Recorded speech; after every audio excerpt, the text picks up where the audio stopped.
Buenos días, Alberto, ¿cómo estás? Buenos días, Paola. Muchas gracias por recibirme en el programa y dispuesto a conversar sobre este tema tan importante.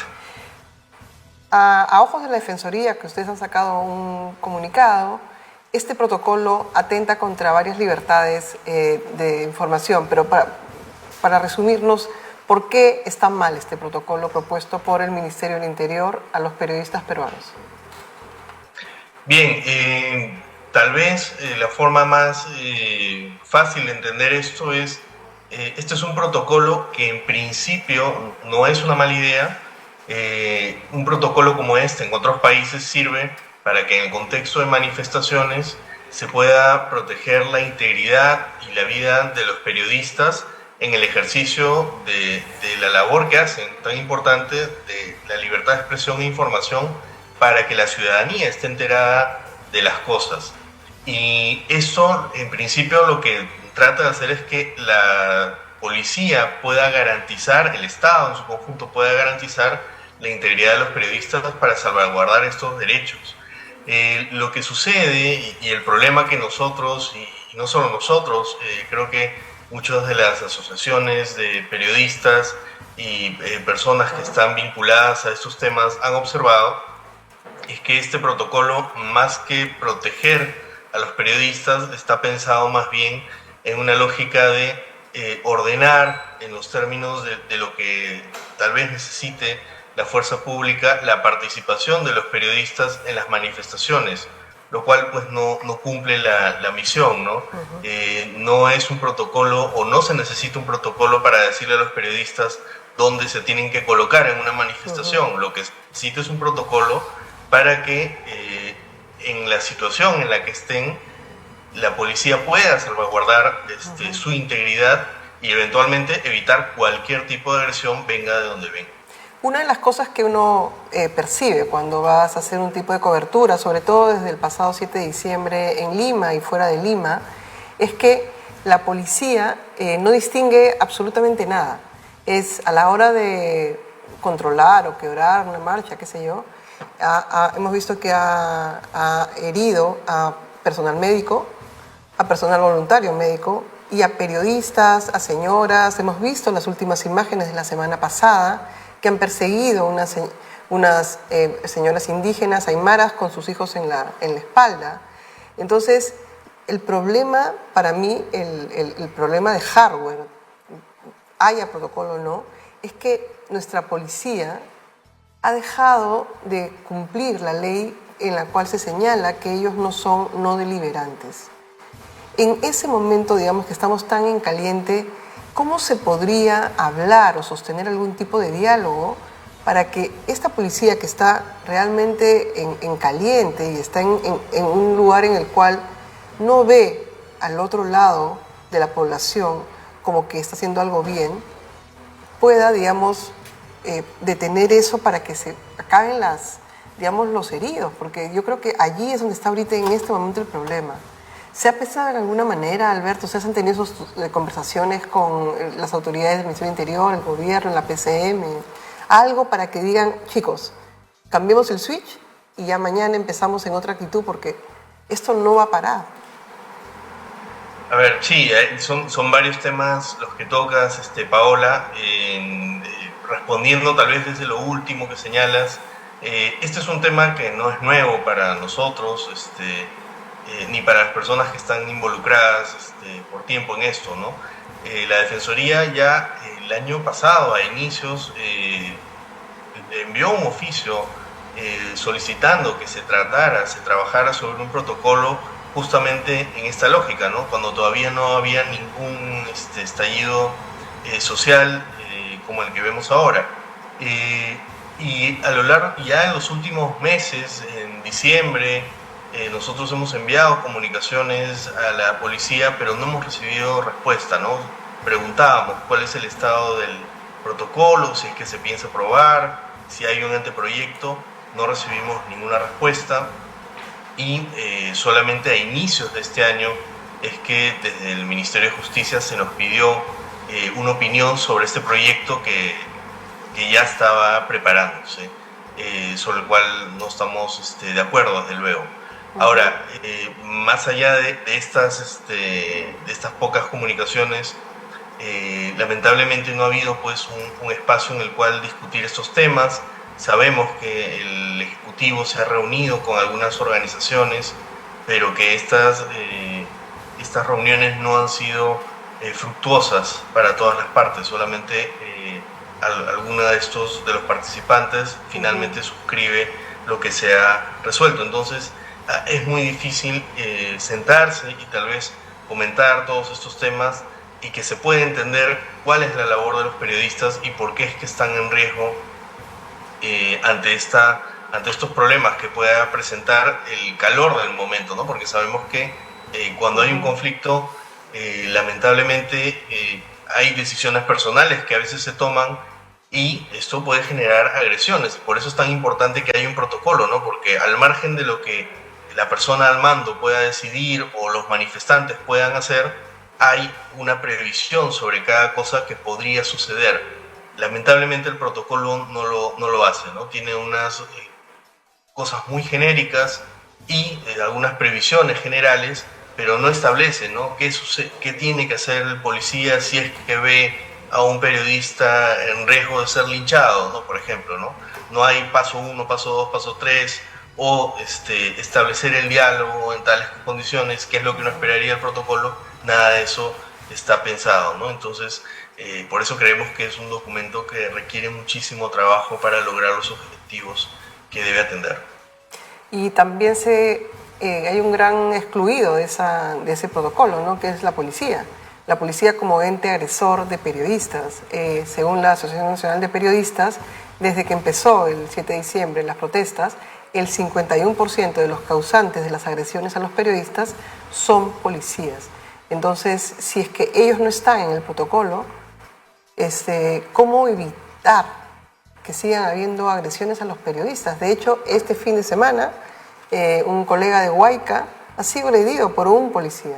Entonces, digamos, con o sin protocolo, el problema es que nos siguen golpeando periodistas. Y los periodistas, como dices tú, se ubican en lugares que no, digamos, que no tiene que decirnos la policía, miren acá o miren desde acá. Los periodistas nos movemos muchísimo, ¿no? Y eso, digamos, eso yo creo que es ¿por qué no está la policía? O sea, es el gran omitido en este protocolo. No existe la policía en este protocolo. Y la policía es la que envía este manual. Sí, en efecto, como tú señalas, el protocolo en su versión actual está pensado sobre todo para agresiones de manifestantes. Y sin embargo, como señala la data de la ANP, también la que nosotros hemos podido recoger, en este conflicto en particular, en el año pasado probablemente hubo más agresiones de manifestantes, eso es innegable, las cifras nos llevan a eso. Pero durante este año las agresiones por parte de elementos policiales ha aumentado considerablemente y ha superado ya las agresiones de manifestantes. Por lo tanto, excluirlos o no tomar en cuenta o no tener previsiones para agresiones por parte de elementos de la policía es simplemente obviar más de la mitad del problema, ¿no? Y ese es tal vez uno de los defectos más importantes de este protocolo. Y además, y junto a lo que tú decías también, Paola, tiene que ver con este cambio de chip en el sentido de que cuando hay una manifestación que en principio debería ser pacífica, quien tiene el deber de garantía respecto de los derechos de los participantes, y acá ya no solamente periodistas, sino también, como señalabas, los brigadistas de salud, bomberos, los mismos manifestantes, etcétera, todos los que participan de esto de una u otra manera, ese deber de garantía lo tiene el Estado. Y hay una cláusula muy preocupante en el proyecto del protocolo que señala pues que si los periodistas prácticamente no siguen las instrucciones de la policía, todo lo que suceda será responsabilidad de ellos. Este no es un tema privado, ¿no? Acá esto no es un contrato entre un seguro privado y un periodista, esta es responsabilidad del Estado. Entonces, pase lo que pase, el deber de garantía es de la fuerza pública. La fuerza pública es la que tiene el control de la situación y tiene que tomar las mejores previsiones para proteger a los periodistas, aun cuando no estén pues en el lugar más cómodo o más adecuado para los intereses de quien tiene la autoridad que está a cargo de la situación. Además, se obvia una cosa clara, hay derecho internacional en la cual el trabajo del periodista, el trabajo de los brigadistas, está resguardado. O sea, en la guerra contra Ucrania, en la invasión rusa a Ucrania, la cobertura establece perfectamente, no el lugar del periodista, ojo, no es que te digan, ellos allá te digan, no, tú no cubres en este lado o en este lado, sino que hay una señalética y hay una ética que acompaña, digamos, estas actuaciones que ha hecho que si bien hay muchos heridos en el lado de la prensa, no quiere decir que están, digamos, que van a, digamos, que están víctimas de alguna violencia. Eso es lo que no he entendido y no entienden hasta ahora nuestras autoridades.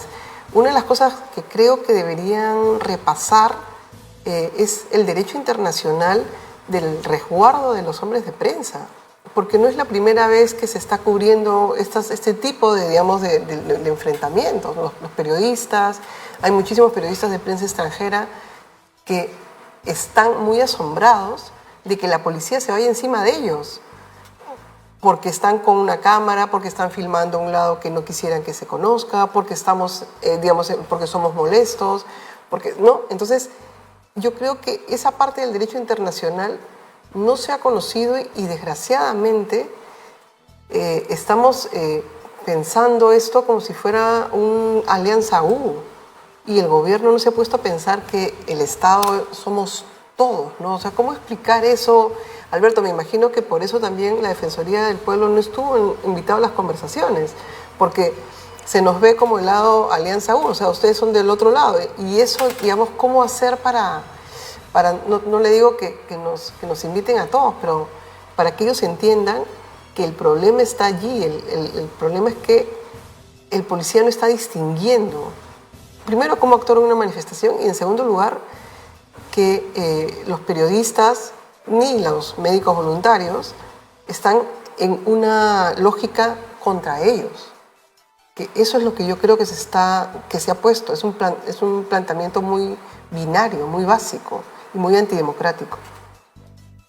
Sí, y ese tal vez es un punto de partida que habría que tomar en cuenta, ¿no? Porque no es, como bien dices, no se trata acá de tomar partido, sino hay cosas que son objetivas y el derecho internacional, los derechos humanos son obligaciones del Estado, sea quien esté en el gobierno, sea quien esté a mando de la policía o quienes sean los manifestantes.